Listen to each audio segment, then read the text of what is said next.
There's a story found in ancient texts known as Toledot Yeshu, or the story of the life of Jesus.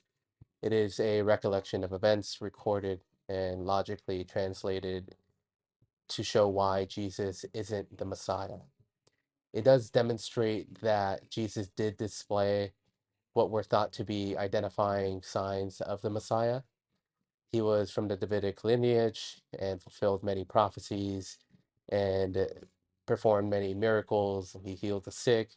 He made barren women conceive. He resurrected the dead and exorcised demons. This text claims that these signs were bogus, and their argument is that he was born of a illegitimate birth, in which that he was conceived through sex during menstruation, and he only had his magical powers through thievery.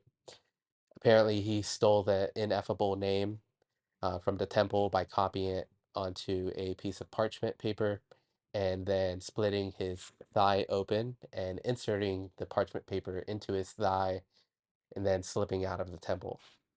With this combination of placing something pure and holy into something that is impure and not holy into his body, he was able to use the ineffable name in order to heal the sick, the lame, the possessed, and ultimately he does this not for their benefit, but actually for his own egotistical benefit.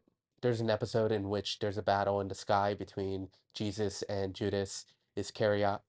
They both rise into the air by calling unto the ineffable name, and Judas either urinates or ejaculates or sodomizes Jesus, depending on the version of the story that you hear.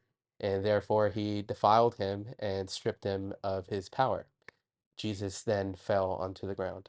This is a wild story and unbelievably awful to hear. It does sound like a sick fantasy. It sounds like a fan fiction of something that is already clear enough.